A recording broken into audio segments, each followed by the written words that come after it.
"I saw you with her," she said, slamming the door.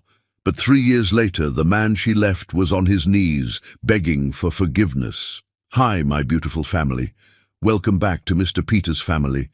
May the Almighty cover every woman in peace that no betrayal can break, grace that never fades, and strength that never bows to pain.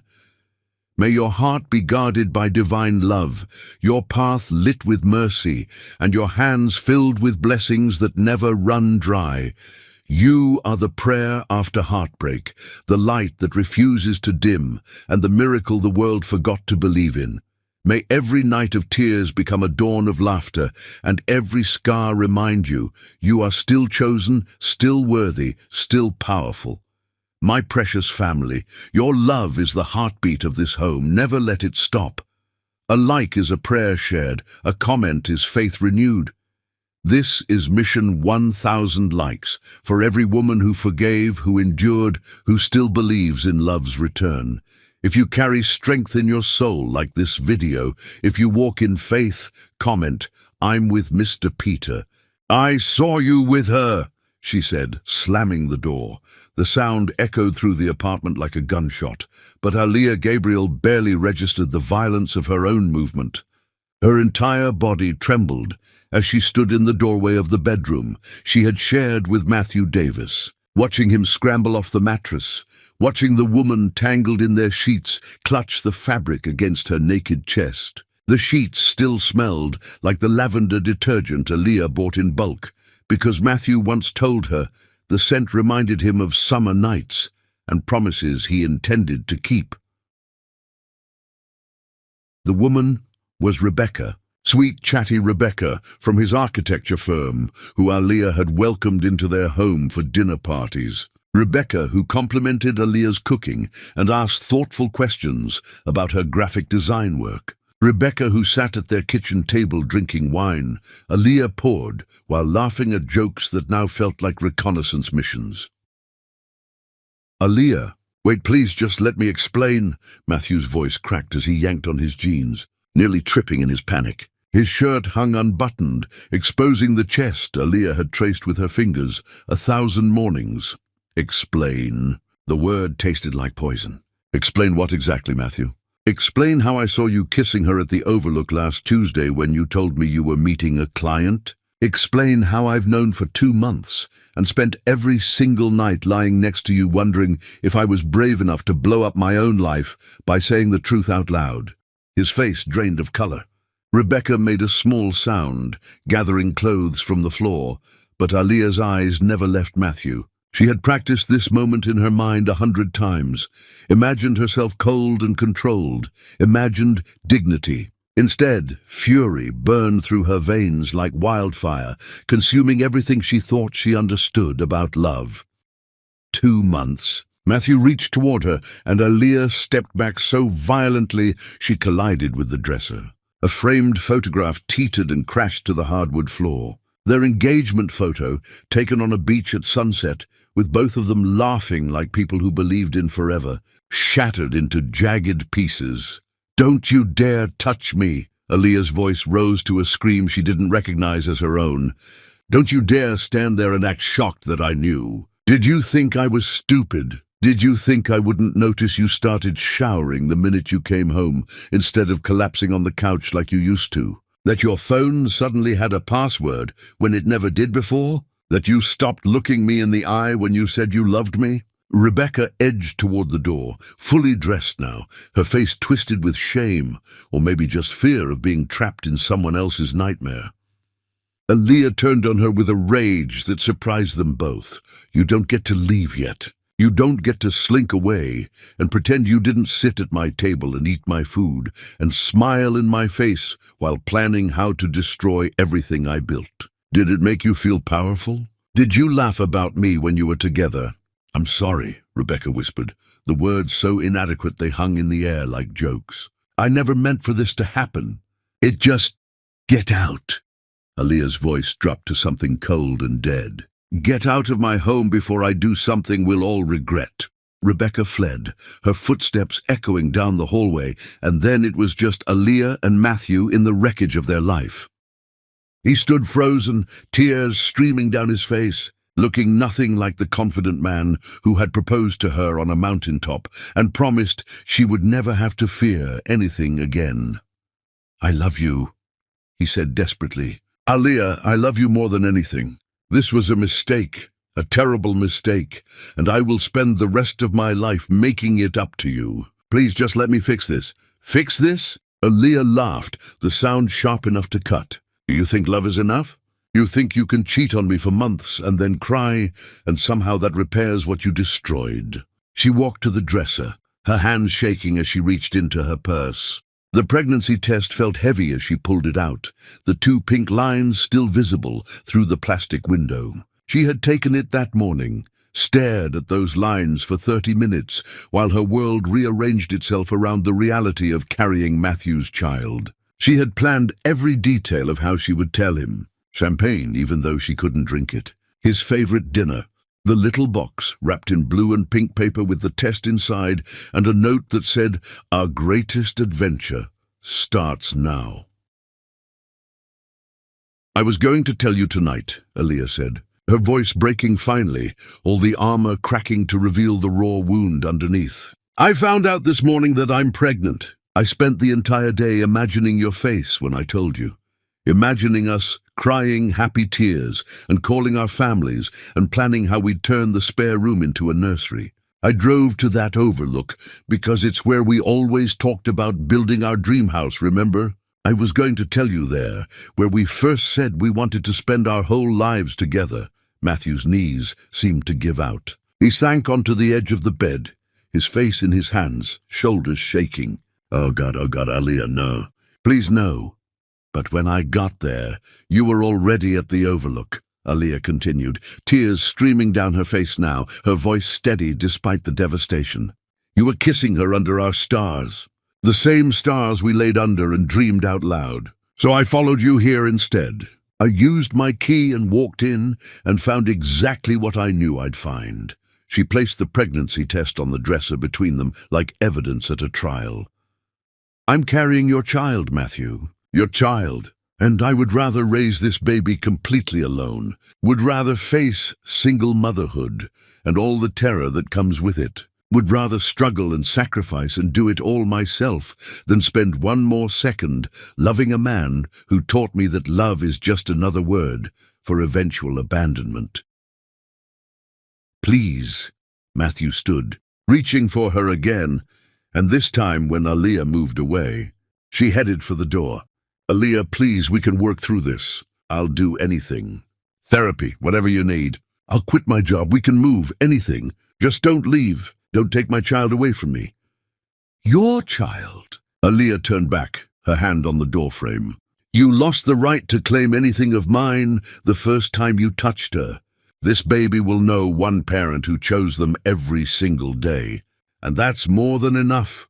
Rain had started while they fought, drops pelting the windows, like the universe weeping for what was being destroyed in this room. Aaliyah walked through the apartment she had decorated with such care, past the couch they picked out together, past the kitchen where they cooked Sunday breakfasts and slow danced to jazz, past the life she thought would last forever.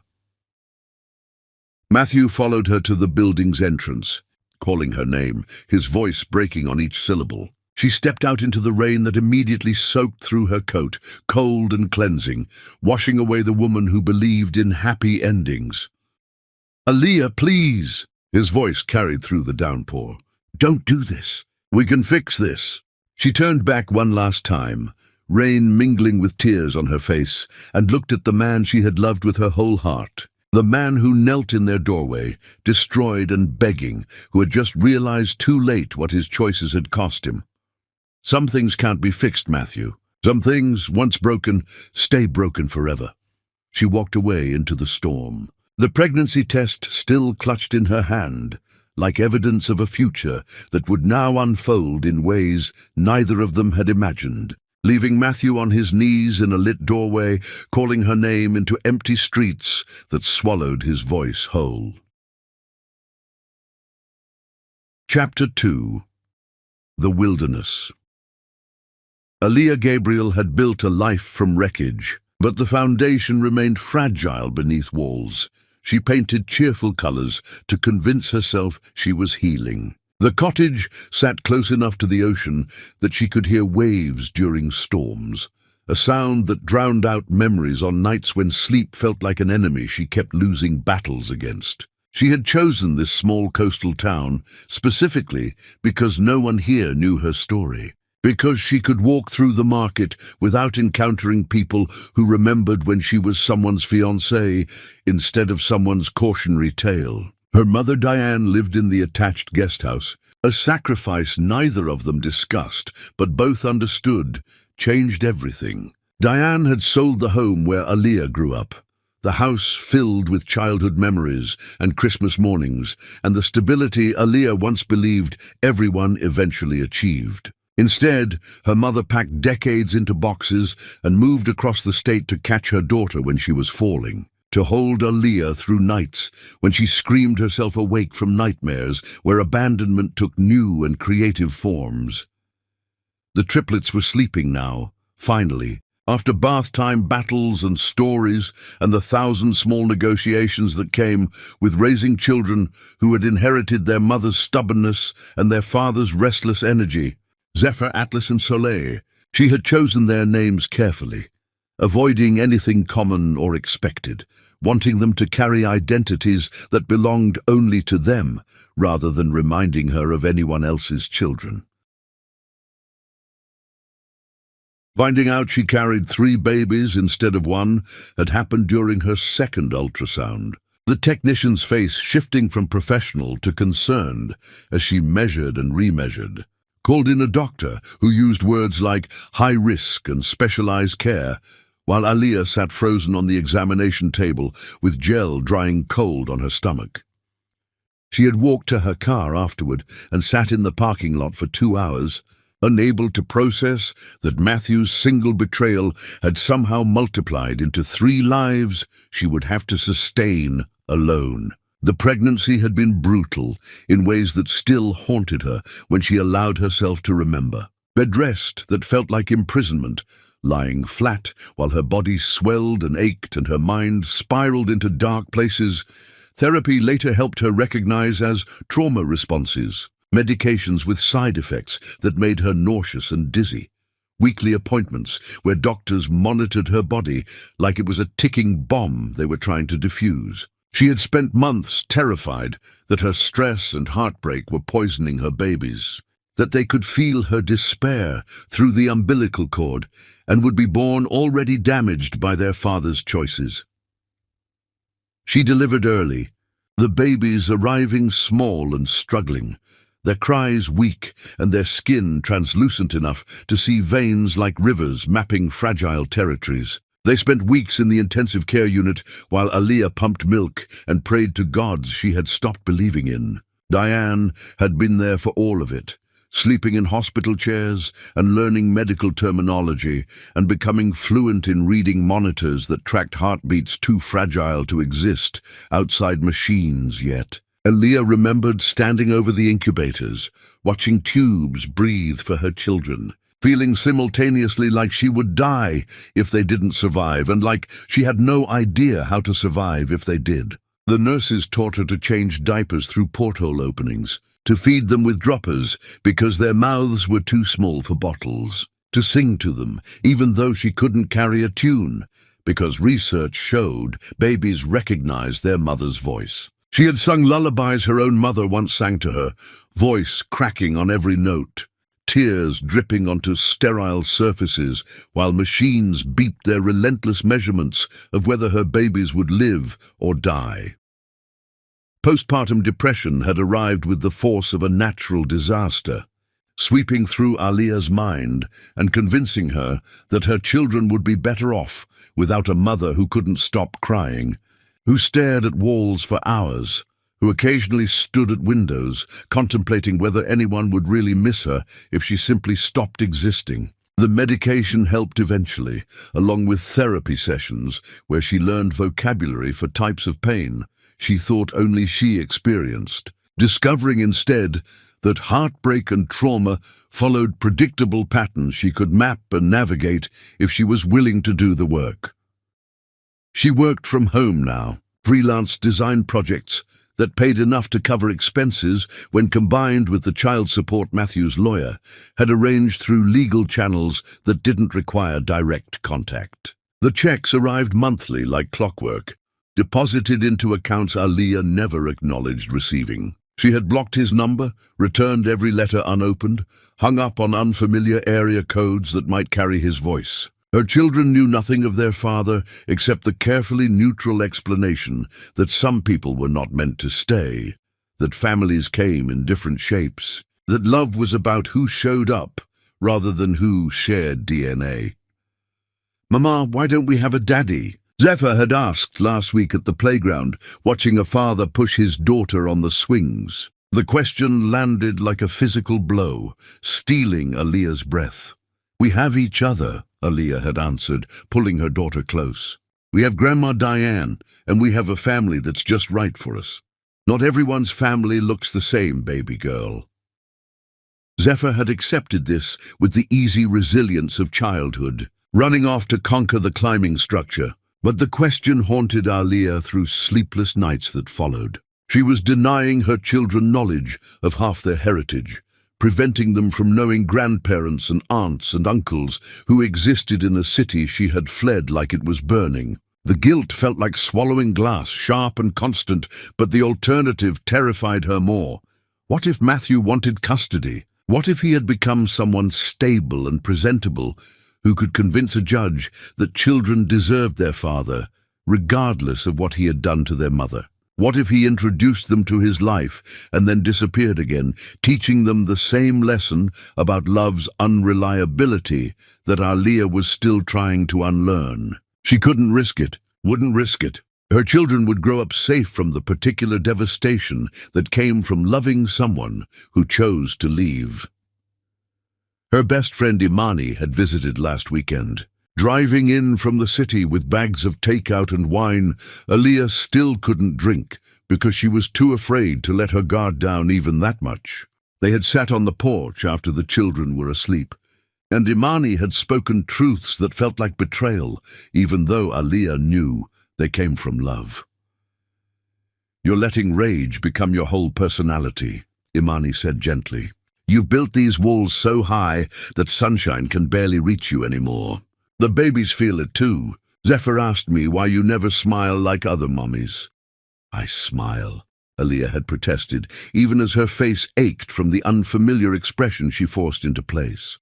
"You perform smile. You go through motions. But you're not actually living. Leah, you're surviving, and surviving is important. But it's not the same as being alive." They had argued, voices rising until Aaliyah remembered her children sleeping above them and forced herself quiet. Imani had apologized before leaving, but her words remained like seeds planted in soil Aaliyah had thought was too scorched to grow anything new.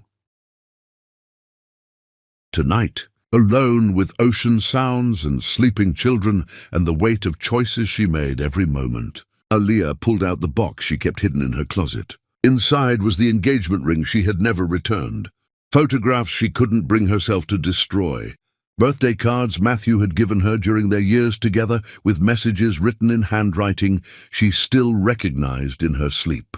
She held the ring up to lamplight, watching how the diamond caught and fractured illumination into rainbow pieces, and wondered who she was protecting anymore with all this careful distance.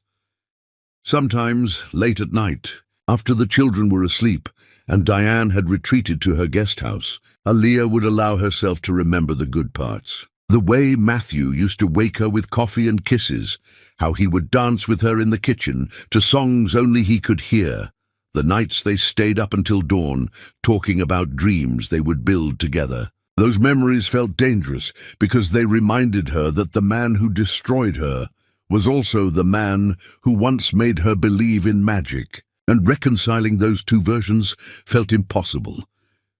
A letter arrived in the mail that afternoon. Forwarded through so many addresses, it looked like it had traveled the world, searching for her. Matthew's mother's handwriting on the envelope, the elegant script Aaliyah used to receive on holiday cards and birthday packages when she was going to become part of that family officially. She had thrown it immediately into the fireplace, watched the paper curl and blacken and turn to ash, but not before glimpsing the first line through the envelope's thin paper. "Please let me know my grandchildren." The words haunted her as flames consumed them, as smoke carried them up the chimney and into night air, where they dissolved into nothing. She was stealing from her children. She knew this in her bones. Stealing grandparents and heritage and the right to decide for themselves who deserved their love. But every time she considered opening that door, even a crack, she remembered rain soaking through her coat, and Matthew's voice calling her name, and the way her entire world had shattered in one moment of truth. Some doors, once closed, stayed closed for good reason. Some risks were too dangerous to take twice. She would rather live with guilt than watch her children learn the same devastating lesson she had learned. That love was just another word for preparing yourself to survive abandonment. Chapter 3. The Arrival. Morning light filtered through kitchen windows while Aaliyah made breakfast for 3, demanding critics who rejected anything touching on the plate and required their juice in specific cups that apparently held magical properties other cups lacked. The routine of motherhood had become her armor against thinking too deeply. Each diaper change and snack negotiation and tantrum navigation filling space where grief might otherwise take root. She had just convinced Soleil that oatmeal was actually quite wonderful when someone knocked on the front door. Diane was already at the market, which meant Aaliyah had to manage all 3 children through whatever interruption this represented. She scooped Soleil onto her hip, herded Zephyr and Atlas away from the door, and opened it, expecting maybe a neighbor or delivery driver. Matthew Davis stood on her porch holding photographs. The world tilted violently sideways. Aaliyah gripped the doorframe with her free hand, holding Soleil tighter as her daughter squirmed with toddler impatience. Matthew looked nothing like the man she had left weeping in rain. His face carried new lines that spoke of suffering that had carved him hollow, his clothes hanging loose like he had forgotten his body needed feeding. But his eyes held something she hadn't expected to see, genuine devastation mixed with desperate hope that made him look breakable in ways that scared her. "How did you find us?" Her voice came out steady despite her racing heart. Soleil twisted to look at the stranger, curious about this man, making her mother's entire body go rigid. "I hired someone." Matthew's voice cracked on the admission. "I know you told me to stay away, and I tried, Aaliyah. I swear I tried for years. But I couldn't stop thinking about you being pregnant, about there being a child out there who is half of me, and I needed to know you were both okay." He held up the photographs with shaking hands, and Aaliyah saw images of herself and her children, clearly taken from a distance. Surveillance photos that turned her stomach even as she understood the desperation that must have driven him to such measures. There were pictures of the triplets at the beach, Zephyr helping Atlas build sandcastles while Soleil collected shells. Pictures of Aaliyah pushing a stroller through town, her face guarded and tired. Evidence that he had been watching their lives from the edges, learning them from afar because she had refused him any other access. "Triplets," Matthew whispered, staring at Soleil in Aaliyah's arms. His eyes filled with tears that spilled over without sound. "You had triplets, 3 babies, and I wasn't there. I wasn't there for any of it." "You gave up that right," Aaliyah said coldly, even as something inside her cracked, watching this man she had once loved more than breathing fall apart in front of her children. Atlas had wandered over and was peeking around her legs with open curiosity, studying Matthew with the intensity children brought to everything new. "I know." Matthew wiped his face roughly. "I know I don't deserve anything from you. I destroyed the best thing in my life because I was a coward who couldn't believe someone like you could actually love someone like me. I sabotaged everything because I was so sure you'd eventually realize you deserved better. So I made it happen before you could choose to leave on your own." The explanation made her furious because it meant her suffering had been born from his inadequacy rather than anything she had done wrong. Meant she had spent years rebuilding herself from ruins he created out of some twisted self-fulfilling prophecy about unworthiness. "So you're here for what exactly?" Aaliyah shifted Soleil to her other hip. "You want me to tell you it's okay? You want absolution so you can move on with your life feeling like you tried?" "I want to know them." Matthew's voice broke completely. "I want to be their father if you'll let me. I know I have no right to ask. I know I don't deserve a single moment of their time. But I'm begging you, Aaliyah. I'm begging you to let me try to be the man I should have been from the beginning." Zephyr had joined her brother, both children staring at Matthew with the frank assessment of people too young to understand adult complications. Soleil reached toward him suddenly, the way toddlers did when something caught their interest, and Aaliyah pulled her back instinctively.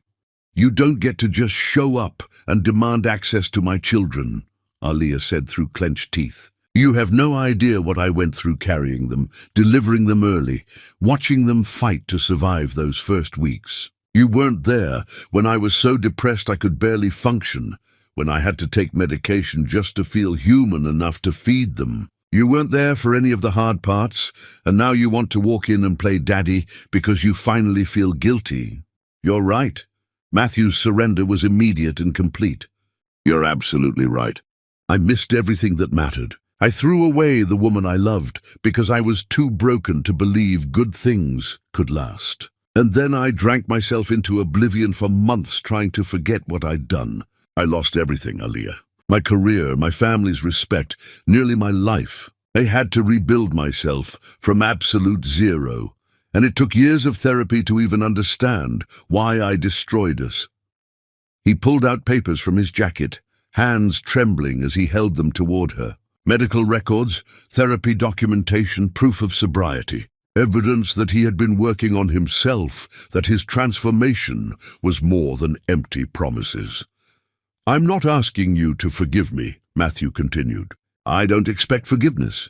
But these children deserve to know their father if I can prove I'm stable enough to be in their lives. They deserve grandparents and aunts and uncles and the whole family they don't even know exists. I'm asking for one chance, just one, to show you I'm not the man who hurt you anymore."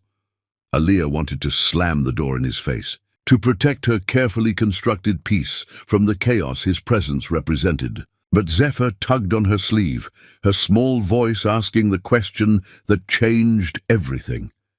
"Mama, is this our daddy?" The innocence in her daughter's voice shattered Aaliyah's resolve like glass. She looked down at her children, saw them staring at Matthew with curiosity rather than fear, and realized she was at a crossroads that would define the rest of their lives. She could keep them safe and isolated, or she could risk opening the door to possibilities that terrified her.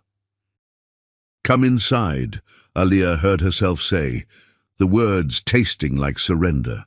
"You get one conversation, one, and then I decide if you ever get another." Matthew's face transformed with relief and terror, combined as he stepped over the threshold into their home, into the life she had built without him.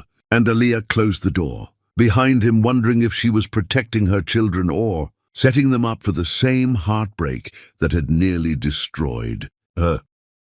Chapter 4. The Testing Ground. Matthew sat across from Aaliyah in the living room, while Diane took the triplets to play in the backyard, creating space for a conversation that felt like standing at the edge of a cliff, deciding whether to jump. Aaliyah kept her body angled toward the windows where she could watch her children, needing the visual confirmation that they remained safe even while she negotiated with the man who had once demolished her entire world. "Tell me everything," she said flatly. "Start from the night I left and don't skip the parts where you want to look better than you were." Matthew's hands twisted together in his lap, and Aaliyah recognized the gesture as something he did when anxiety was eating him alive from the inside. She felt nothing watching his discomfort, which was somehow worse than feeling rage. Numbness suggested something inside her had died and would never resurrect regardless of his explanations. I drank that entire first night, Matthew began, his voice hollow with memory. Emptied every bottle in the apartment, and then walked to a bar and kept drinking until they cut me off. I called in sick to work and spent the next week doing the same thing. By the time I tried to go back, they had already started reassignment of my projects. Within a month, I had lost everything I'd built professionally. Good, Aaliyah said coldly. You deserved worse. I did. Matthew didn't argue. I absolutely did. My sister found me passed out in my apartment and thought I was dead. She called my parents, and my mother took one look at me and asked what I had done. When I told them about cheating on you, about you being pregnant and leaving, my father didn't speak to me for months. Said I had dishonored our family and destroyed the only woman who ever truly loved me. Aaliyah absorbed this information with grim satisfaction. She had loved his family, had imagined them as her future in-laws, had grieved their loss almost as much as losing Matthew. Knowing they had sided with her provided cold comfort that felt like justice, even though it changed nothing about her situation. Rebecca disappeared after you threw her out, Matthew continued. She texted once saying she was sorry, but I never responded. She meant nothing, Aaliyah. The whole affair was me trying to destroy something beautiful before it could destroy me first. Every time you said you loved me, I heard a timer counting down to when you'd realize I wasn't worth it. So you made the decision for me, Aaliyah said bitterly. You decided what I could handle and destroyed us based on your own insecurities. Do you have any idea how insulting that is? You didn't trust me enough to be honest about your fears, so you cheated instead. You took away my choice and then acted surprised when I left. I know. Tears ran down Matthew's face unchecked. I know everything you're saying is true. I was a coward who couldn't believe good things were real. I've been in therapy, trying to understand why I sabotage everything I love. And it goes back to patterns I learned so young I didn't even know they were there. But explanations aren't excuses, and I'm not asking you to excuse what I did. He pulled out more documentation, showing her proof of his sobriety journey. 18 months of attendance records, sponsor contact information, evaluations from therapists who confirmed his commitment to change. Aaliyah flipped through pages, feeling like she was reading about a stranger's life rather than the man she had once planned to marry. What about your career? She asked, not because she cared, but because she needed to understand the full scope of his collapse and reconstruction. I work as a junior architect now, Matthew admitted. Starting over from the bottom, proving myself again. It's humbling, and it should be. I threw away partnerships and reputation because I couldn't stay sober or functional. I've had to rebuild everything, and honestly, I'm grateful for it. I needed to lose everything to understand what actually mattered. The pregnancy was high risk, Aaliyah said abruptly, needing him to understand what his absence had cost. Finding out I carried triplets felt like your betrayal multiplying inside my body. I spent months on bed rest, alone except for my mother, terrified every moment that something would go wrong. They were born early and so small I was sure I would lose them. Zephyr was barely breathing when they pulled her out. Atlas had underdeveloped lungs. Soleil spent weeks with tubes.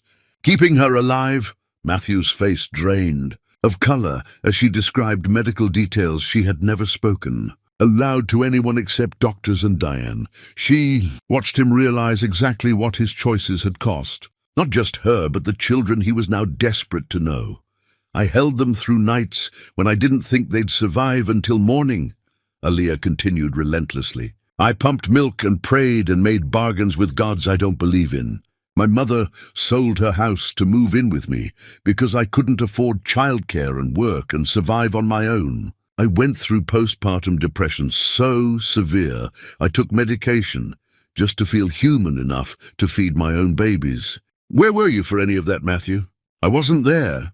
His voice barely qualified as sound. I should have been there and I wasn't, and nothing I do will ever change that fact. I have to live with knowing my cowardice almost cost them their lives and definitely stole your peace during the most vulnerable time of your life.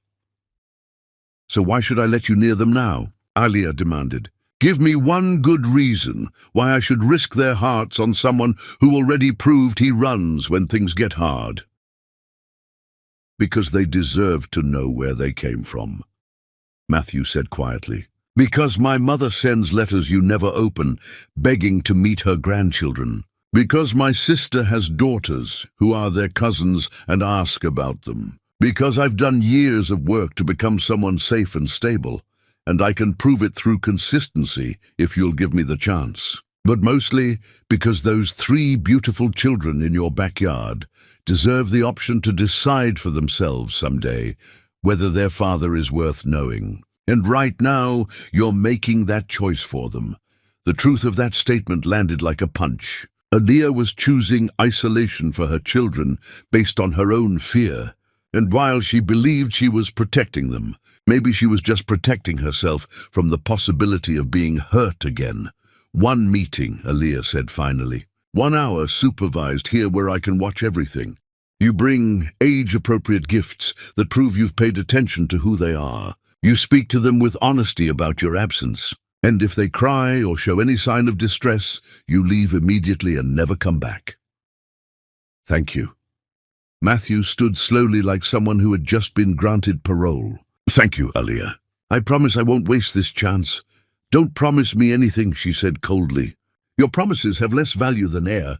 Just show up and be consistent, and maybe eventually I'll believe you've actually changed. But I won't hold my breath waiting.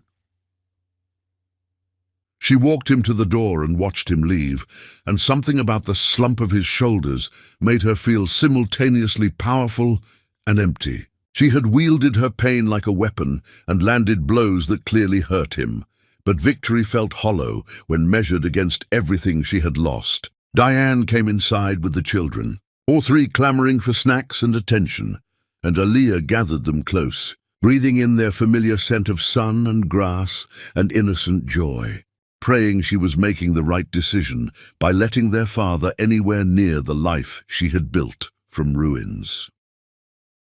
Chapter 5. The First Meeting.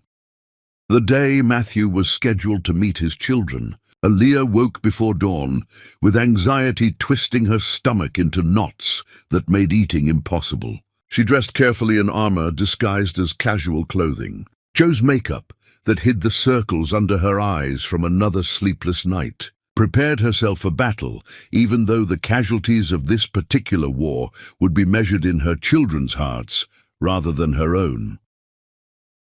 Diane had suggested doing this at a park, somewhere neutral, that didn't invite Matthew into their home permanently, but Aliyah refused. She wanted control of the environment, wanted to be able to end the meeting instantly if anything went wrong, wanted the exit strategy that came with being on her own territory. So she cleaned the cottage obsessively, arranged seating that put maximum distance between herself and Matthew, and waited with dread pooling in her chest for the doorbell to announce his arrival.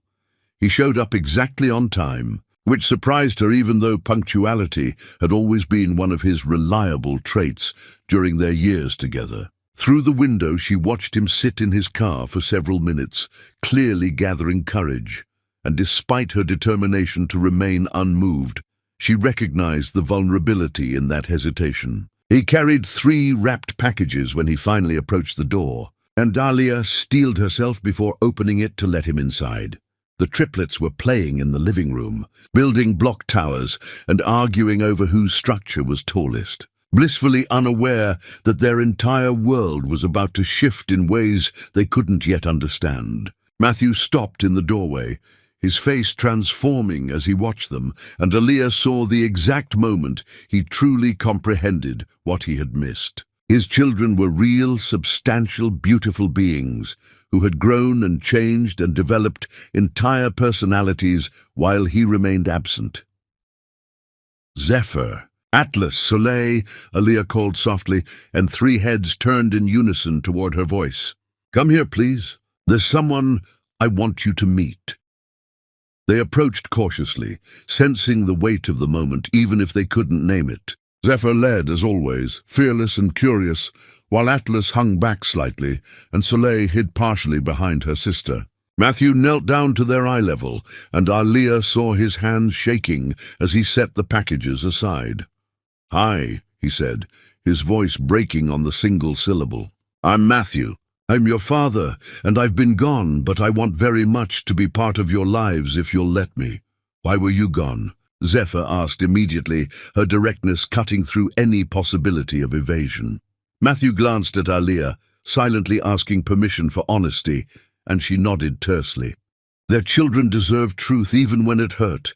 I made really bad choices before you were born," Matthew told them. "I hurt your mother very badly, and she decided she couldn't have me in her life anymore. She was right to make that choice. I wasn't safe or kind or the kind of person who should be around children. But I've worked very hard to become someone better, and I'm hoping maybe you'll give me a chance to prove it." "What kind of bad choices?" Atlas spoke up, his voice carrying the skepticism of someone who already understood that adults often failed to live up to their promises. "I broke promises to your mother," Matthew said simply. "I wasn't honest. I hurt her feelings so badly she had to leave to protect herself and all of you. And then I made even worse choices trying to forget how much I had messed up. But I've been getting help, learning how to be better. And I want to try to be the father you deserve." Soleil had been studying him silently, and suddenly she moved forward and touched his face with small, curious fingers, tracing the tears running down his cheeks. "Why are you crying?" she asked in her high, sweet voice. "Because I missed you," Matthew answered honestly. "I missed all the days and nights since you were born. I missed learning your names and hearing your laughs and watching you grow. And I'm sad about all that missing, but I'm also happy because I'm finally here now, meeting you, and you're even more amazing than I imagined." He picked up the first package and handed it to Zephyr. "I got you presents, but they're not to make you like me. They're just because I wanted to give you something that shows I've been paying attention to who you are."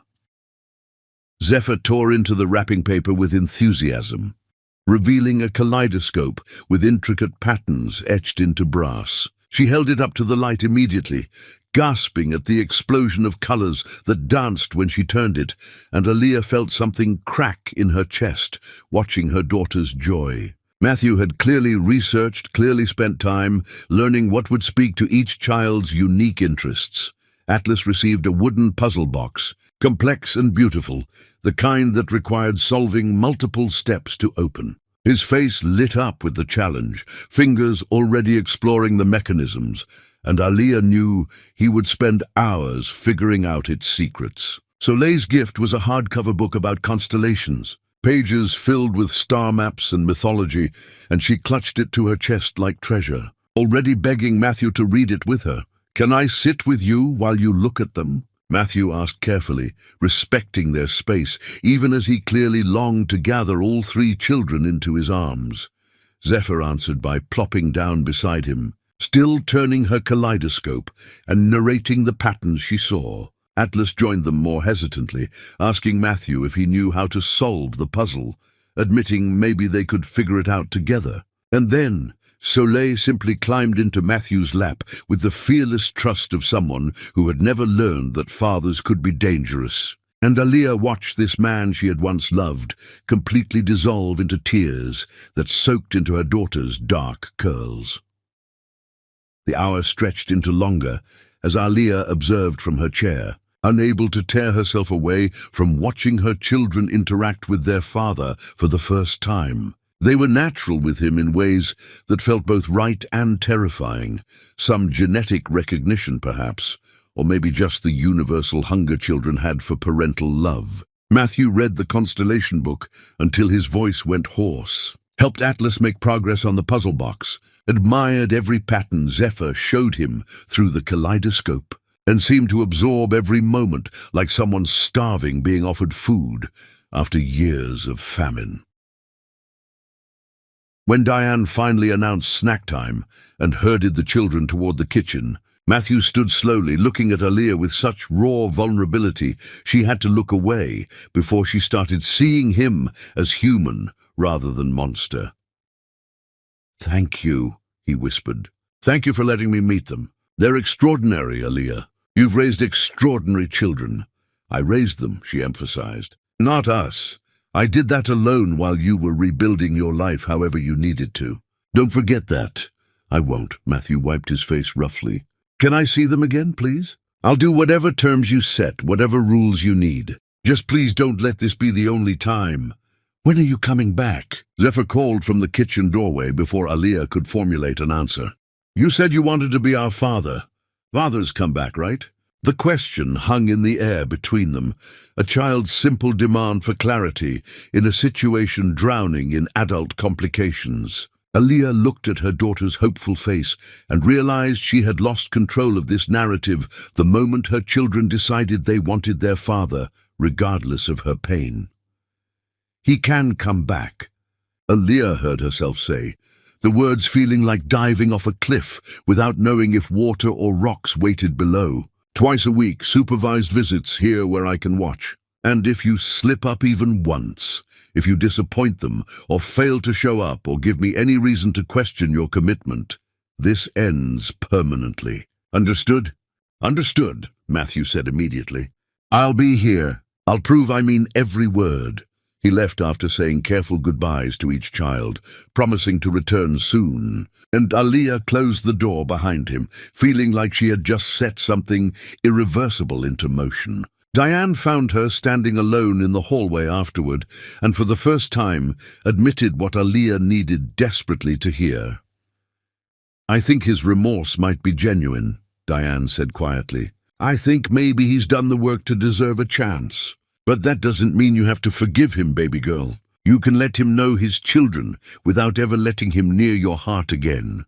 Aaliyah nodded, unable to speak past the emotion clogging her throat. And that night she lay awake listening to ocean waves and wondering whether she was opening a door to healing or simply inviting old pain back in dressed in new, clothes that couldn't quite hide the wounds. Underneath. Chapter 6. The Unraveling. Walls. Matthew became a fixture in their lives with surprising speed, his reliability slowly eroding Aaliyah's certainty that he would eventually disappear.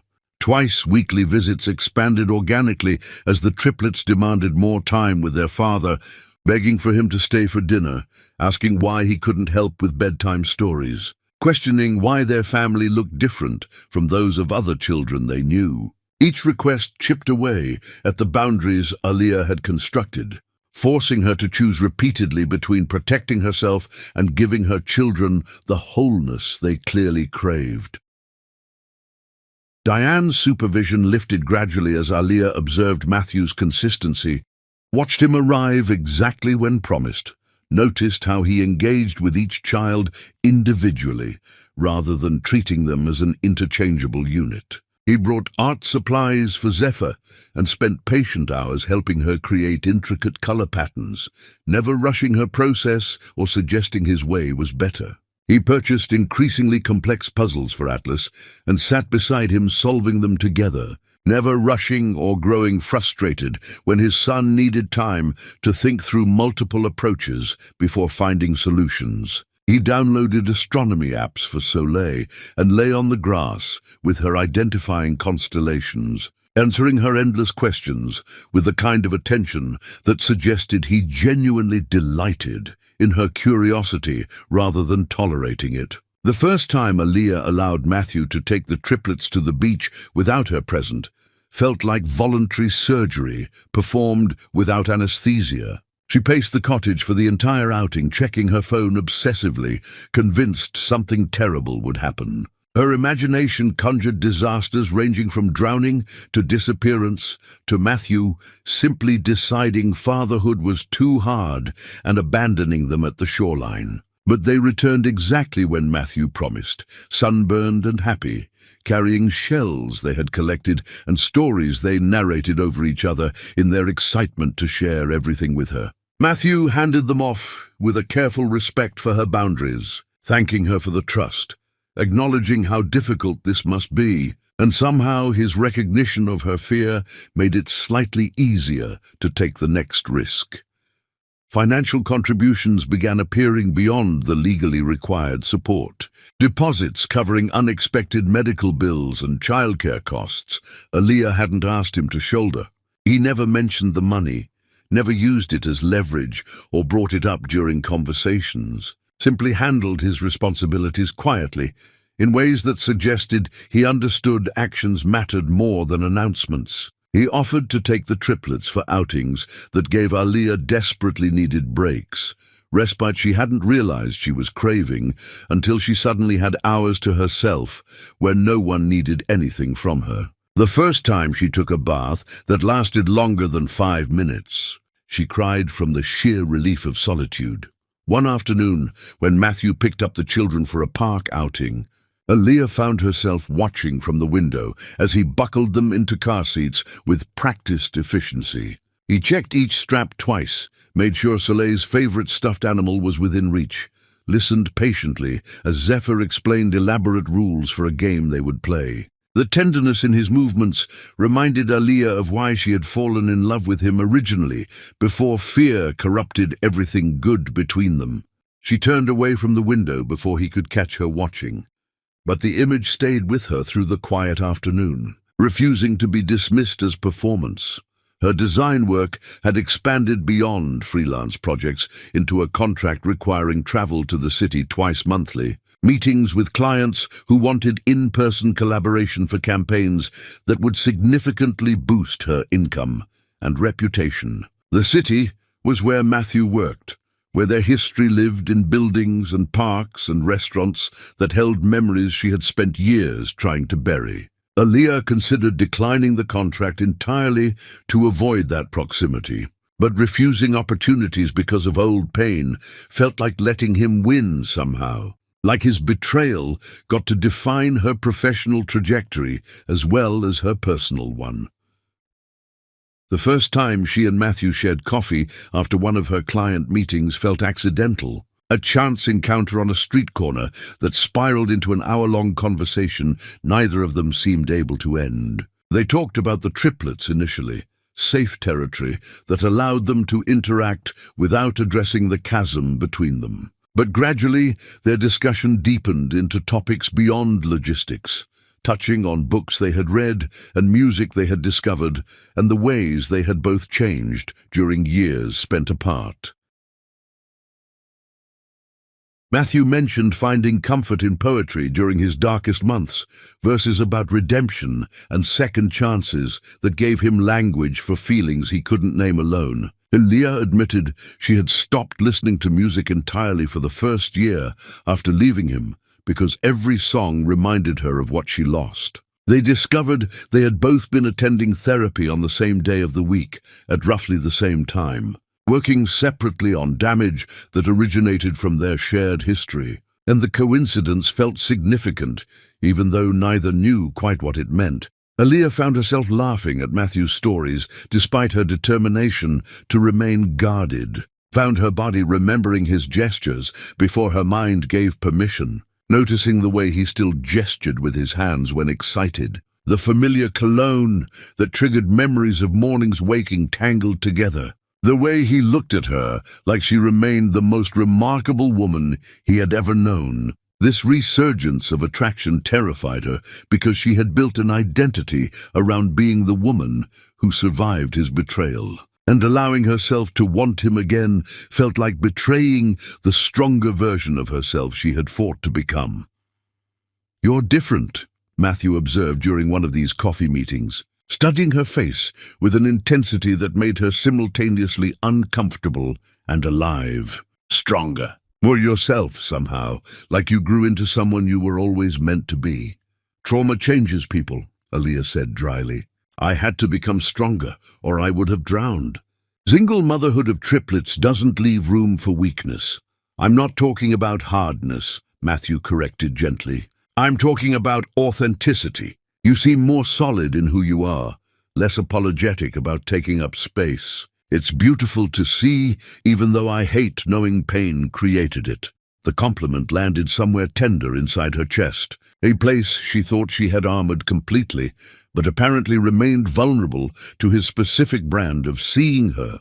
She wanted to dismiss his words as manipulation, but something in his tone suggested genuine observation rather than strategy, and that sincerity disarmed her more effectively than any declaration of love could have.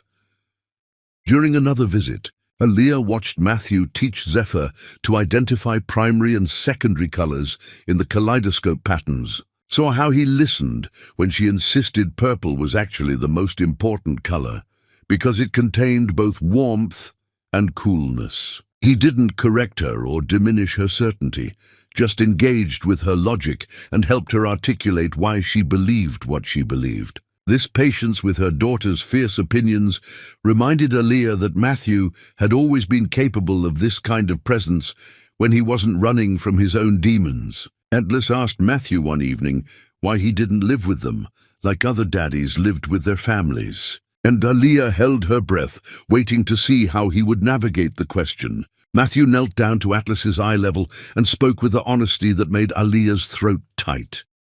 "Because I made mistakes before you were born that hurt your mama very badly," Matthew said simply. "And even though I'm sorry and I'm trying to be better now, some hurts take a really long time to heal. Your mama is being brave by letting me be in your life at all, and I'm grateful for that every single day." The answer satisfied Atlas in ways that elaborate explanations never could have. And Aaliyah realized Matthew was teaching their children about accountability and consequences without making them feel responsible for adult failures. Imani visited again, noticed the shift immediately, and pulled Aaliyah aside for a conversation that felt like intervention. They sat on the porch, while the children played inside with Matthew, and Imani didn't bother with gentle approaches when directness would serve better. "You're falling for him again," Imani stated flatly. "Don't bother denying it. I can see it in how you talk about him, how your whole face changes when his name comes up. And I'm scared for you, Laya. I'm scared he's going to hurt you all over again." "He's different," Aaliyah protested, then heard how defensive she sounded and hated herself for it. "Maybe he is," Imani allowed. "Maybe he's done real work and become someone trustworthy. But forgiveness doesn't require reconciliation, you know that, right? You can let him be a father to your children without letting him anywhere near your heart. Co-parenting doesn't mean resurrecting a romantic relationship that nearly destroyed you." "I know that," Aaliyah said quietly. "I know I don't owe him anything beyond access to his children, but part of me wonders if I've been so focused on punishment that I missed the possibility of redemption. The triplets love having both parents present. They light up when we're all together. Don't they deserve to see their parents model repair rather than permanent fracture?" "They deserve whatever keeps you whole," Imani countered. "Because if you break again, they break too. Just promise me you'll protect your heart. Promise me you won't forget what he did just because he's finally acting like the man he should have been from the beginning." Aaliyah made promises she wasn't sure she could keep. And that night, Matthew asked tentatively if they might try a family dinner at a restaurant, all 5 of them together in public, where their unity would be visible to strangers who would make assumptions about their happiness. She surprised herself by agreeing despite the vulnerability such visible togetherness required. Despite knowing she was opening doors, she might not be able to close again if this went badly. The dinner was scheduled for the following weekend, and Aaliyah spent the days leading up to it alternating between anticipation and dread, unable to decide which emotion was more dangerous to feel. Chapter 7. The Dinner of Hope. The restaurant Matthew chose specialized in family dining, with high chairs and crayons and a menu that accommodated both toddler palates and adult preferences without judgment. Aaliyah arrived early with the triplets, needing the control that came from securing their table, and settling the children before Matthew's appearance could complicate her equilibrium. She had dressed carefully in something that made her feel attractive without suggesting she was trying too hard, walked the impossible line between armor and vulnerability, prepared herself for an evening that felt loaded with significance beyond a simple meal. Matthew walked in carrying flowers, simple daisies rather than roses, and the choice felt intentional somehow, acknowledging that grand romantic gestures would be inappropriate given the tentative nature of whatever they were rebuilding. He greeted the children first, crouching down to their level and admiring the pictures Zephyr was coloring, helping Atlas arrange his silverware in precise patterns, lifting Soleil when she demanded to be carried. The ease between them highlighted everything Aaliyah had denied her children through her insistence on separation, and guilt twisted her stomach, even as she recognized she had made the only choice she could manage at the time. They ordered food, amid the chaos of 3 children negotiating wants versus needs, Matthew navigating toddler demands with surprising competence for someone who had missed their entire early development. He cut Soleil's chicken into manageable pieces without being asked, caught Atlas's sippy cup before it could hit the floor, reminded Zephyr to use her napkin with gentle firmness that suggested natural parenting instinct rather than performance. Strangers glanced at their table with smiles that assumed happiness rather than reconstruction, saw a beautiful family sharing a meal, and missed entirely the complicated history that made every moment feel like walking across ice that might crack beneath them. An older woman even stopped by to comment on their gorgeous children, telling Aaliyah and Matthew they must be so proud, and they both murmured appropriate thanks while avoiding each other's eyes, neither wanting to shatter the illusion, even though it felt like lying. After the children were settled with dessert, focused on ice cream with the single-minded intensity only toddlers could achieve, Matthew leaned forward and spoke words Aaliyah knew he had been rehearsing, perhaps for weeks. "I need to apologize again," he said quietly, "but differently this time. I'm not apologizing for cheating or lying or being a coward, even though I'm sorry for all those things. I'm apologizing specifically for what those choices stole from you beyond our relationship." Aaliyah's breath caught as he continued, naming things she had never heard anyone acknowledge aloud. "I stole your trust," Matthew said, his voice steady despite tears gathering in his eyes. "I stole your joy and your innocence about love being safe. I stole your belief that when someone says forever, they actually mean it. I stole the pregnancy experience you should have had, the one where you felt celebrated and supported instead of abandoned and terrified. I stole the early months of your children's lives when you deserved to feel overwhelmed in normal ways, instead of fighting depression and poverty and isolation. I stole years where you could have been building your career and friendships and yourself, instead of just surviving." Each word landed like acknowledgement of wounds she had carried. Alone for so long, she had stopped believing anyone else could see them. Matthew was finally centering her pain rather than his guilt, recognizing her agency rather than assuming reconciliation was inevitable. "I want you to know that no amount of changed behavior erases those thefts," he continued. "You owe me nothing regardless of how desperately I want your forgiveness. I will spend the rest of my life earning the privilege of knowing our children, even if I never earn my way back into your heart. But I needed you to hear me name what I took from you. Needed you to know I finally understand the full scope of what my cowardice cost." The speech broke something loose in Aaliyah's chest because he was asking for nothing while acknowledging everything. Because he was respecting her autonomy in ways he never had during their original relationship, when his fear made him controlling, even though she hadn't recognized it then. "I hate that I still love you," Aaliyah heard herself confess, the words escaping before she could stop them. "I hate that my heart refuses to align with my logic, that you can stand there naming my pain, and somehow that makes me want to trust you when I know better. It's exhausting pretending strength when I often still feel like the woman sobbing in the rain while you called after me with promises you didn't know how to keep." Matthew reached across the table and Aaliyah didn't pull away, letting his fingers rest against hers in contact that felt both foreign and familiar.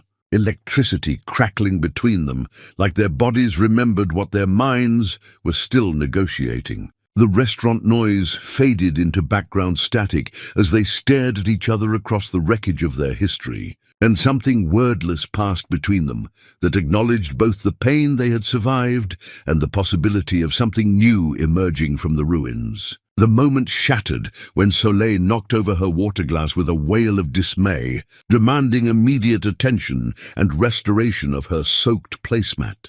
They both moved instinctively to help her, and the spell broke. But the shift had occurred, and they both felt it like plate tectonics, rearranging the landscape of what was possible. Walking to their cars afterward, Matthew asked permission to call her just to talk. Not about the children, but about anything else, and Aaliyah agreed with terror that felt suspiciously like hope. They spoke that night after the children slept. Conversation stretching past midnight as they carefully navigated topics beyond logistics, rediscovering the intellectual connection that first drew them together years ago when they were different. People with intact hearts. Matthew described the therapy, exercises that helped him understand his self-sabotage patterns, the specific work of identifying triggers and developing alternative responses. Learning how to sit with discomfort instead of destroying things to escape feeling vulnerable. Aaliyah shared her own trauma work, the process of separating her worth from his choices, recognizing that his betrayal reflected his brokenness rather than her inadequacy. The vulnerability felt dangerous but necessary, like lancing an infected wound that had festered too long untreated. When they finally said goodnight, Aaliyah lay in darkness, wondering if healing required reopening what she had worked so hard to seal. If sometimes the scar tissue had to be cut away before real repair could happen underneath. Diane expressed concern the following morning over coffee, warning that forgiveness was one thing, but romantic reconciliation risked exposing Aaliyah to future devastation. She reminded her daughter that people could change, but patterns often persisted. That lightning could absolutely strike twice if you didn't take shelter properly. "I'm not jumping into anything," Aaliyah defended, even as she heard the uncertainty in her own voice. "I'm just allowing the possibility that maybe he's done real work to become someone trustworthy. The children deserve to see what repair looks like, don't they? They deserve to know that mistakes don't have to mean permanent destruction. The children deserve whatever keeps their mother whole." Diane echoed Imani's earlier words. "Because if you shatter, everyone suffers. Just be careful, baby. Guard your heart like it's the precious thing it is." Aaliyah promised caution, while already feeling herself leaning toward risk, recognizing the dangerous intoxication of being seen again by someone who once knew her better than she knew herself, wanting desperately to believe that love could survive. Betrayal, if both people were willing to fight through the consequences, rather than abandoning each other when things got hard. Chapter 8. The Test of Shadows. Aaliyah was loading the dishwasher when her phone buzzed, with a message from a number she didn't recognize. The attached photos made her hands go numb, the plate she was holding crashing into the sink and shattering into pieces that felt symbolic of what was happening to her chest. Matthew and Rebecca, sitting across from each other at a coffee shop, his hand reaching across the table toward hers. Another photo showed them outside what looked like a clinic or office building, Rebecca's face tear-stained, while Matthew stood close enough that their shoulders nearly touched. A third captured them in his car, her head tilted toward him in conversation that looked intimate from the angle. The message was brief. "Thought you deserved to know he's been seeing her again." Some men never change. Aaliyah's vision tunneled, the world reduced to those images, and the roaring in her ears that drowned out everything except the sound of her own heart breaking in familiar patterns. She had been softening toward him, had been allowing herself to believe in possibility, and here was evidence that she had been a fool all over again. She called him immediately, her voice shaking with rage when he answered. "You've been seeing Rebecca," she said flatly.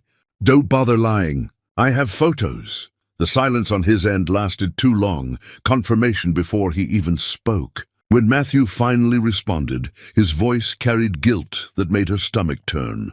"Aaliyah, I can explain. It's not what you think. Then what is it, Matthew? Because what I think is that you've been meeting with the woman you cheated on me with, while pretending to be someone who changed."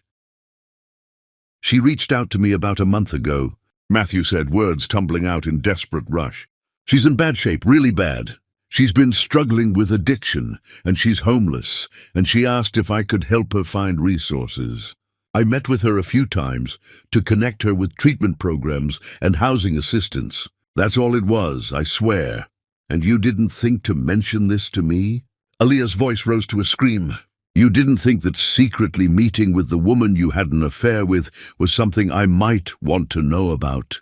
"I didn't want to worry you," Matthew said, and even he seemed to realize how weak that sounded. "I knew you'd react exactly like this, and I thought if I just helped her get into treatment and didn't make it a big deal, it wouldn't have to become this whole thing between us." "You made a choice to keep something from me," Aaliyah said coldly.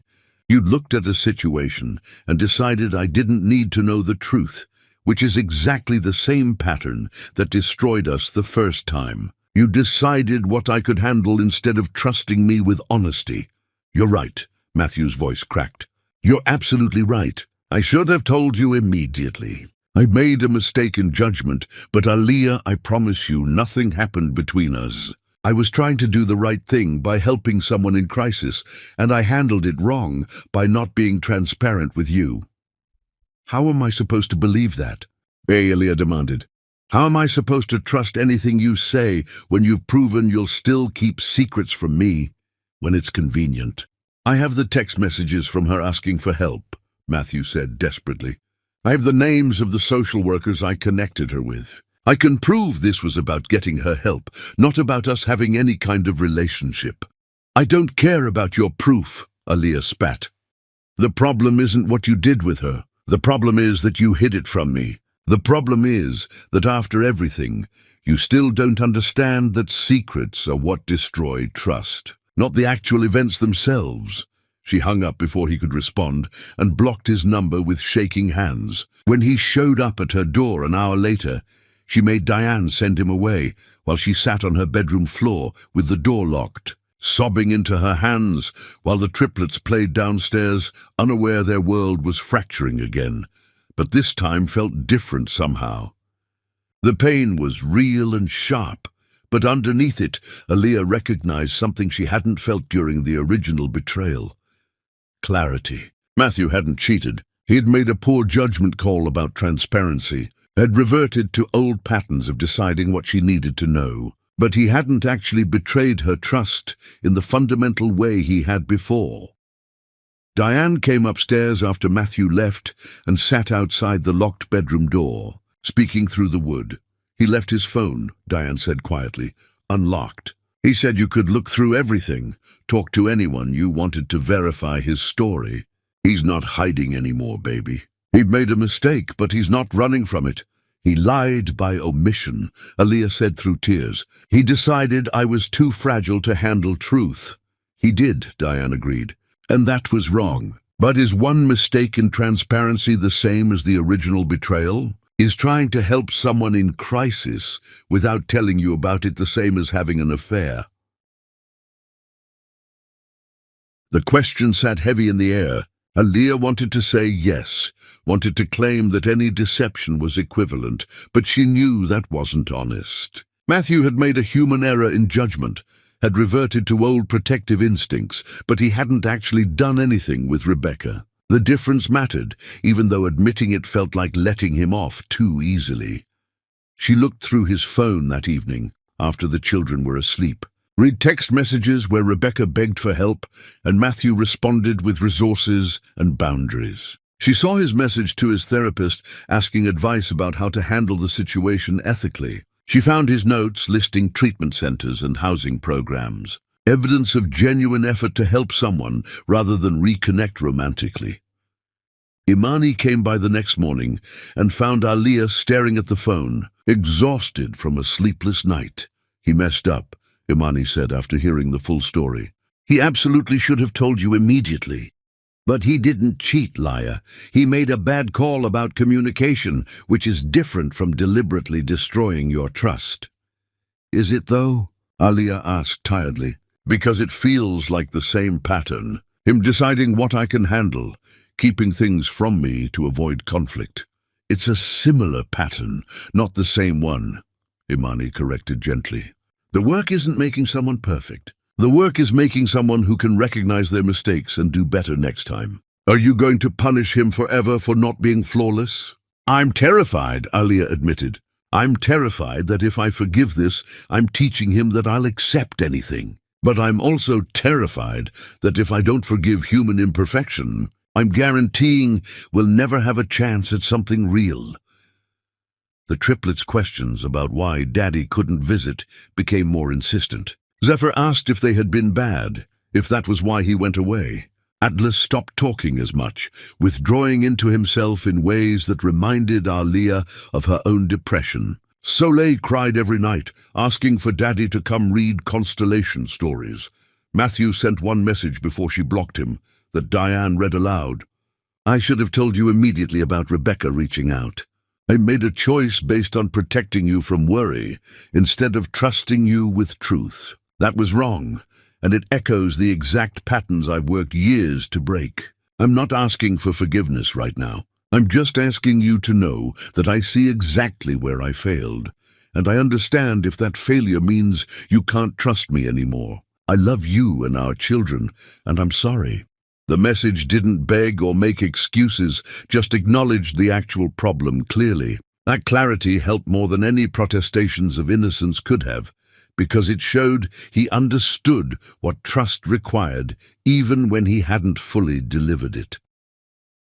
A week passed in painful limbo. Alia watched her children suffer and wrestled with the impossible question, was she protecting them, or teaching them that people didn't deserve second chances after mistakes? Was she holding Matthew accountable, or using his imperfection as an excuse to retreat back into the safety of rage? Zephyr found her crying in the kitchen late one night and climbed into her lap with the fierce determination of someone who had decided to fix things. Mama, I miss Daddy, she said simply. Can we please let him come back? I promise I'll be extra good so he won't go away again. The words shattered Alia completely because her daughter thought she needed to earn love through perfect behavior. Thought she was somehow responsible for adult failures. Alia held her child and realized she was teaching exactly the wrong lesson, modeling that mistakes meant permanent exile, rather than showing that repair was possible when people took accountability. Baby girl, this isn't about you being good, Alia said through tears. You're perfect exactly as you are.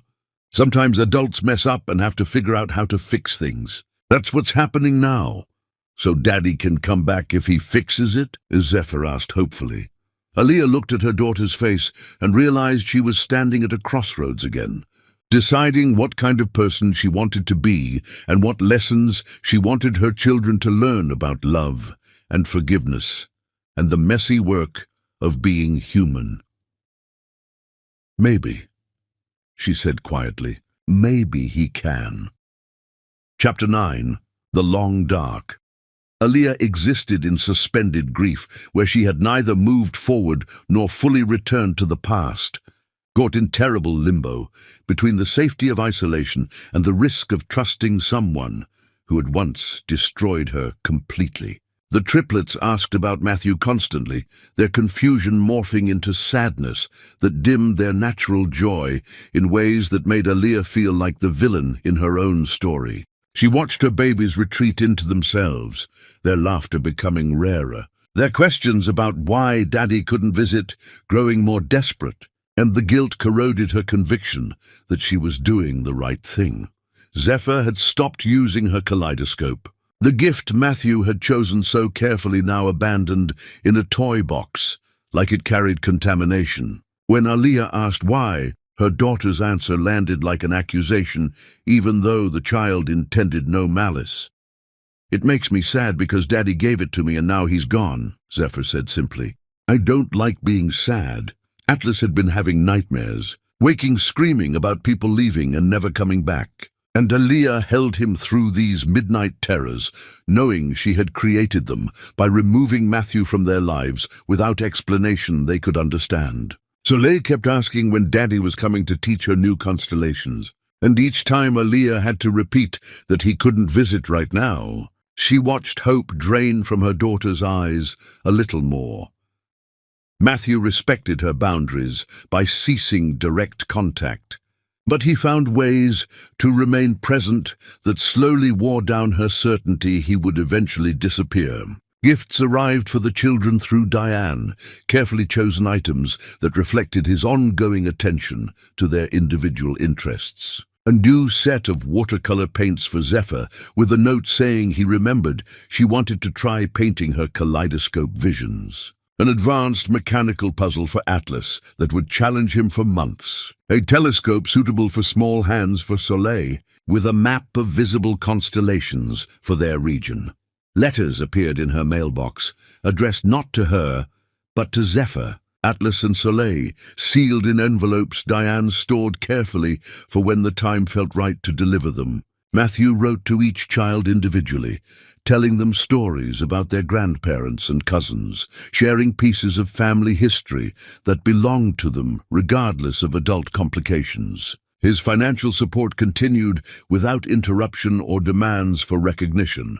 Payments that suggested his commitment extended beyond performance or expectation of reward.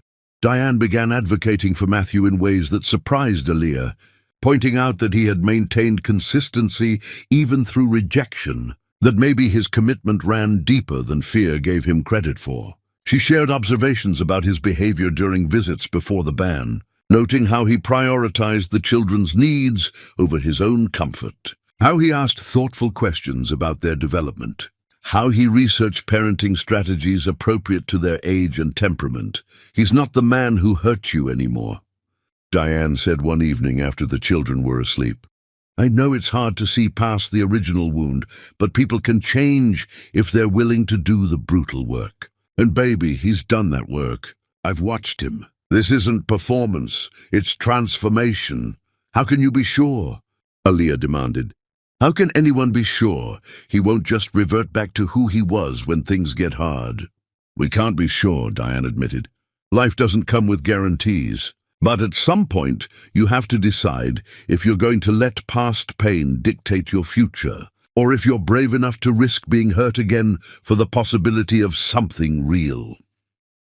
The words echoed conversations with Imani, created a chorus of people who loved Aaliyah, telling her she was using fear as a weapon against herself. But fear felt safer than hope, and Aaliyah had learned to survive in fear's cold comfort rather than risk hope's potential devastation. Imani visited again, apologizing for her harshness during their last conversation, but standing by the essential truth of what she had said.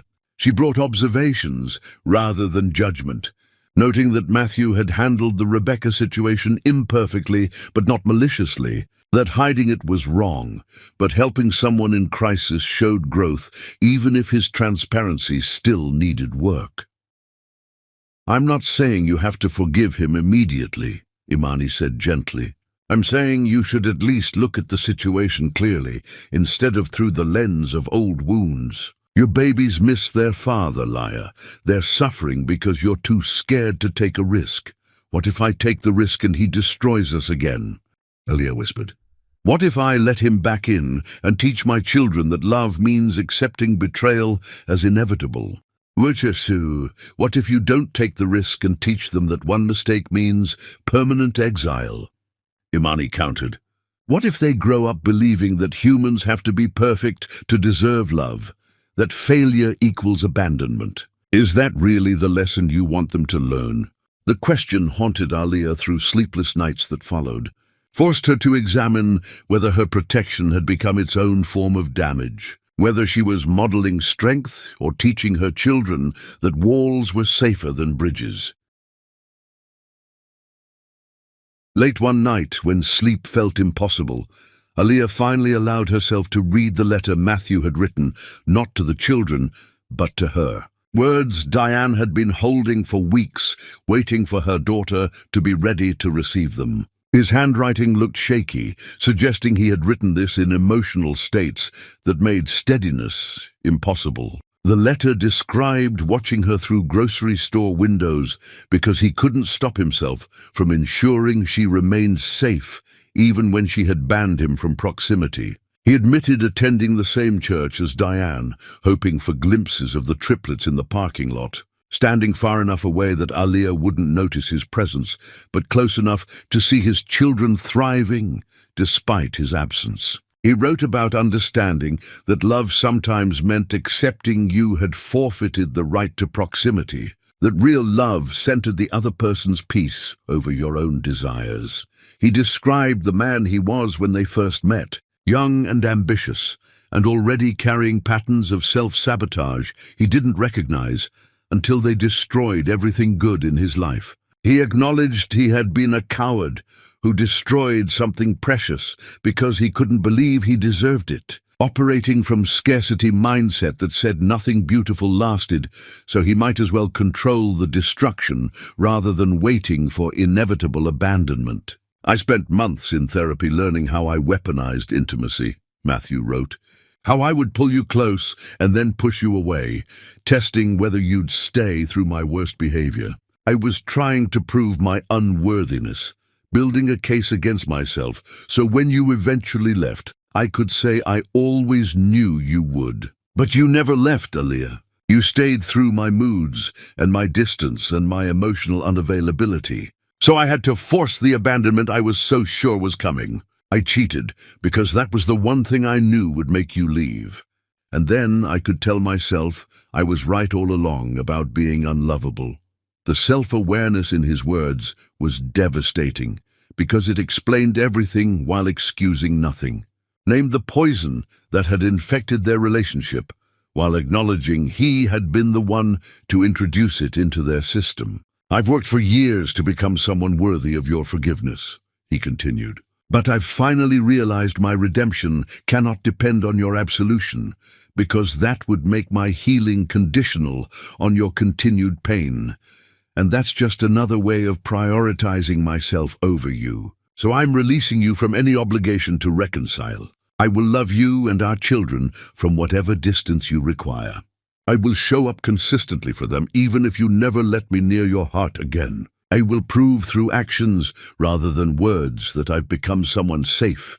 And if that's never enough to earn your trust back, I'll accept that consequence because I earned it through my original choices. The grace in his surrender broke through Aaliyah's final defenses because he was asking for nothing while offering everything, centering her autonomy rather than his desires, respecting her right to remain guarded even while clearly devastated by the distance between them. She read the letter 3 times, her tears staining the pages until some words became illegible, and realized she had been holding on to anger so tightly it had become her identity. Rage had kept her company through impossible years, but it was also keeping her isolated in ways that hurt her children as much as they hurt her.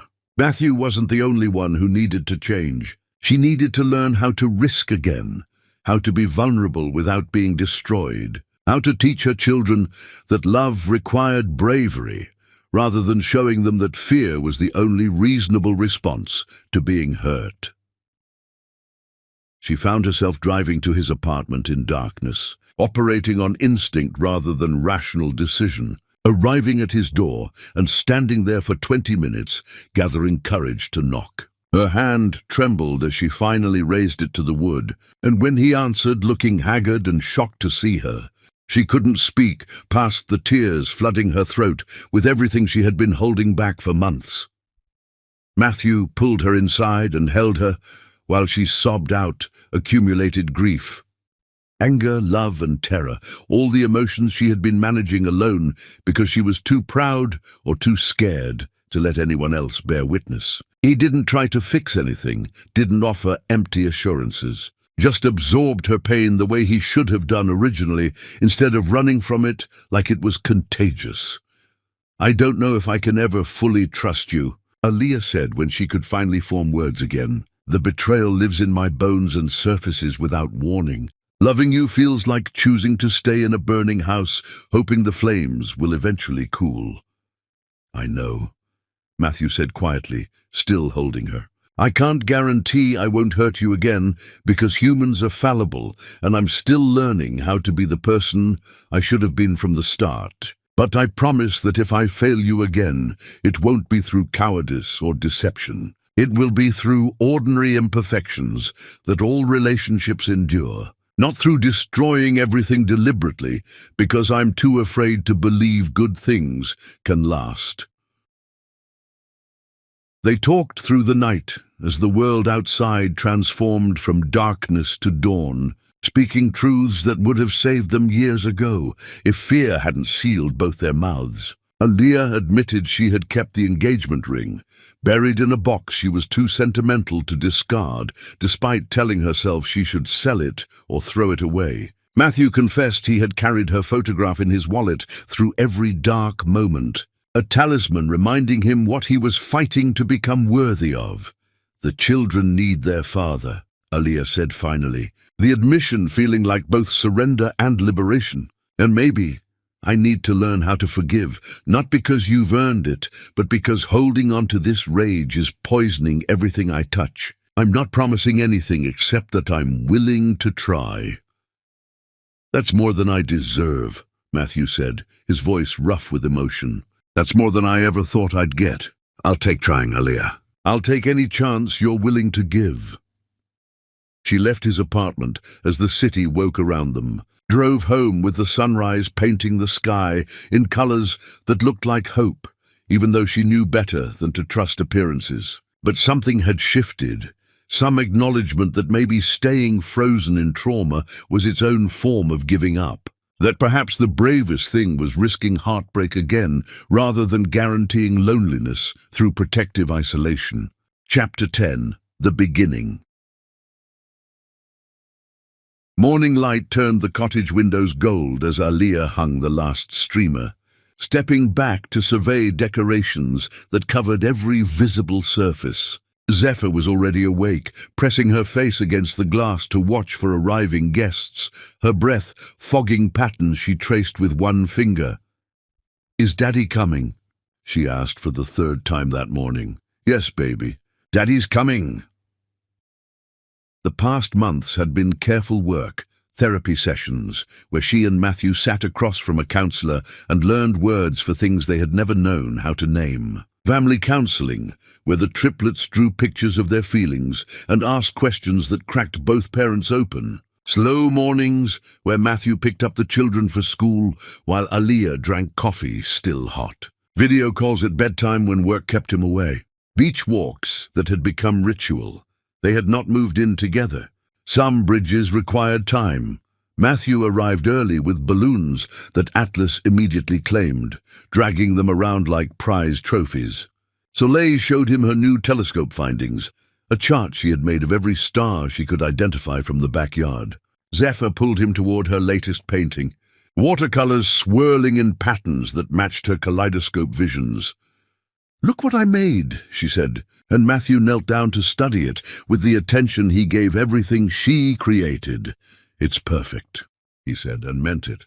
Family began arriving, both sides together for the first time since everything shattered. Aaliyah watched through the kitchen window as Matthew's mother, Evelyn, got out of her car, hesitating before walking toward the house. When Aaliyah opened the door, Evelyn's face crumpled. "I've missed you so much," Evelyn whispered, pulling her into an embrace that smelled like the perfume Aaliyah remembered from years ago. "Thank you for this. Thank you for letting us back."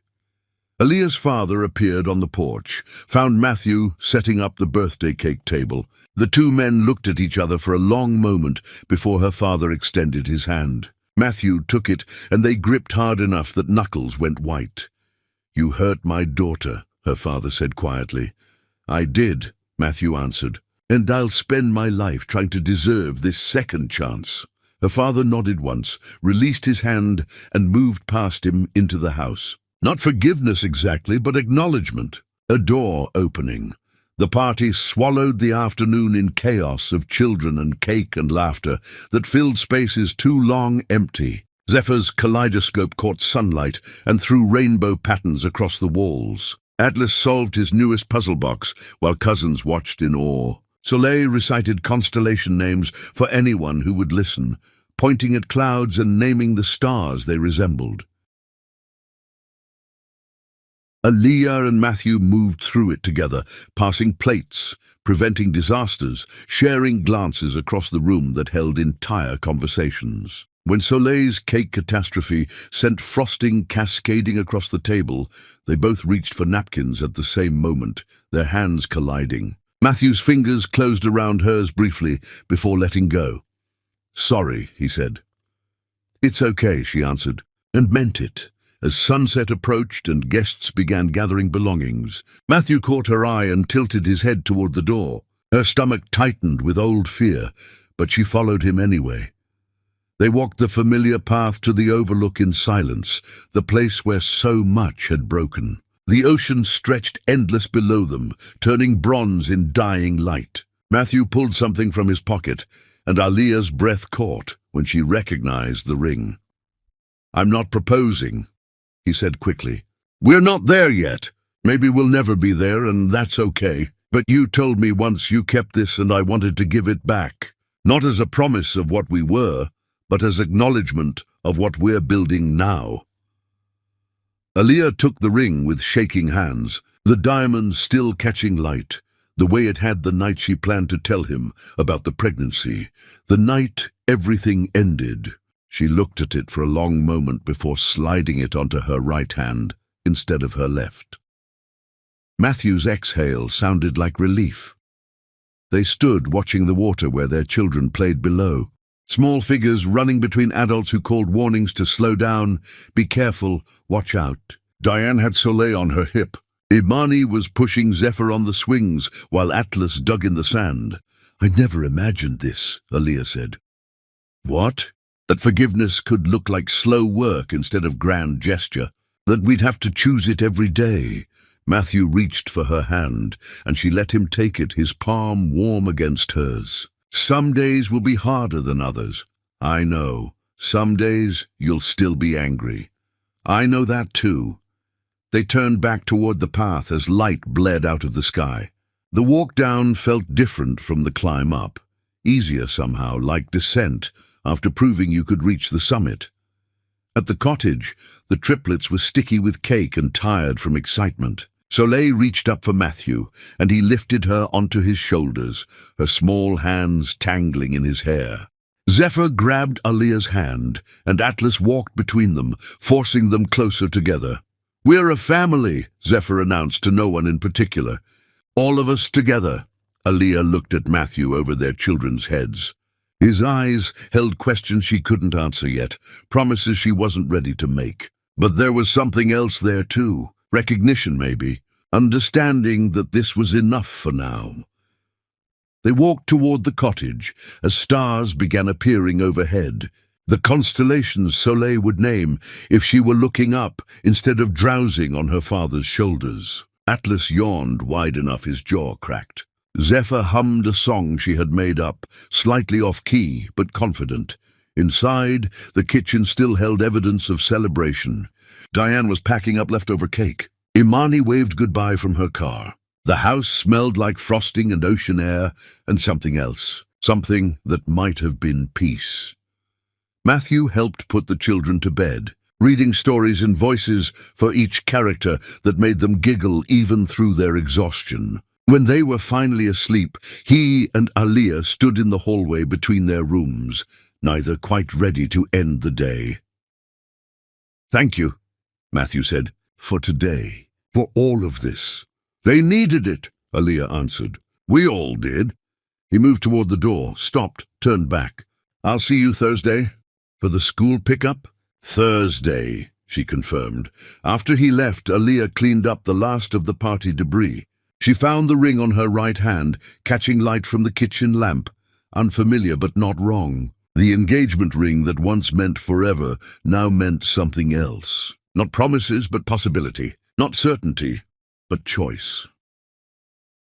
She walked through the quiet house, checking on sleeping children, listening to their steady breathing. Zephyr had tucked her kaleidoscope under her pillow. Atlas had fallen asleep mid-puzzle. Soleil still gripped her star chart in one fist. From her window, she could see the guest house where Diane was still awake, reading by lamplight. Beyond that, the ocean rolling in darkness, constant and unpredictable.